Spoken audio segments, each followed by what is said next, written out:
There's one huge advantage you get when building apps solo: speed. But if you've ever worked in a team of engineers, you've probably picked up some patterns that are ruining that big advantage. I've been building apps myself for over 14 years, and this was a really hard lesson to unlearn. We have this curse of knowledge. The more we know, the more complex we think things need to be. So today, I want to explore the 3 biggest things to help us unlearn these bad habits when building apps solo. There are a bunch of habits that we tend to pick up when we work in larger teams or in enterprise environments or at startups. Typically, these things are optimized because we have multiple teams of engineers. Things like deploying to AWS, having multiple Git branches like develop, staging, production, maybe even a UAT branch, even things like microservice architectures. These were typically patterns that were thought up to optimize for multiple teams of engineers, but they don't transfer necessarily over to working solo. But what tends to happen is we gain a lot of our experience in these corporate environments. And then when we go to build apps on our own, we take over a lot of those patterns because we think that's the right thing to do. But in reality, those patterns are actually slowing us down drastically, because what works for teams of engineers doesn't necessarily work for a single engineer. The main thing being that there's only so much you can remember, so we have to just limit the complexity to what's actually capable of being maintained by a single person and keep that maintenance burden under a certain threshold. This means deployments through things like AWS and config-driven infrastructure like Terraform probably isn't practical when working on your own. Having multiple Git branches, having microservices that typically would be worked on by individual teams. These environments are optimizing for the agility between teams, but instead we need to optimize for simplicity with a single person. It's not even just the engineering we're doing the marketing, the engineering, the UI design, and everything in between. So the goal is really just to try and reduce the cognitive burden. And this brings me to the second point, which is to optimize for simplicity. So instead of the suite of tools available on AWS, we can typically just transfer over to SaaS platforms like Vercel, Netlify, or Heroku. Through those platforms and using certain tools like Postgres, we can typically take a bunch of complex infrastructure and reduce it down to just one tool. So in your day job, for example, you might have a mix of a relational database like Postgres, a NoSQL database like MongoDB, maybe a cache with Redis, maybe a queue with SQS. And these things are, of course, really powerful tools, but do we actually need all of this infrastructure burden when we're working on our own? Probably not. This is why I'm actually a really big advocate for Postgres, especially for solo founders, because you can take all of that infrastructure and typically funnel it into a single tool.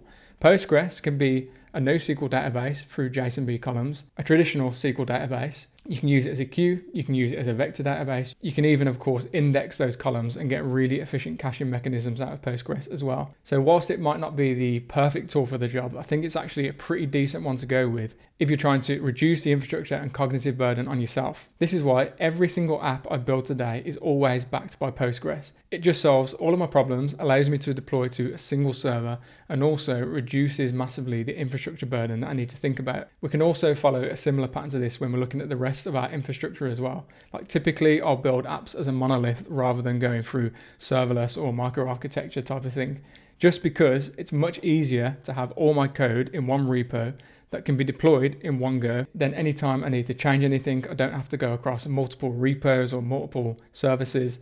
I can just do everything in one place, push a single repository to a server and have it automatically deploy and change together. So when you're building apps on your own, think about every layer of infrastructure and how you can combine things that would be separated in your day job into a single tool. I promise you this will allow you to move much quicker when you're working on your own. So the third point is to refactor ruthlessly and remove dead weight. There's only so much that a single person can hold in their head at a single time. So think of the minimal feature set that you need to build to get a product in front of customers. And if suddenly you want to pivot your product or add new features, think about the old features that you can then remove to optimize for these new, more important features, rather than just tacking things on and having your project grow into this huge thing that is completely unmaintainable.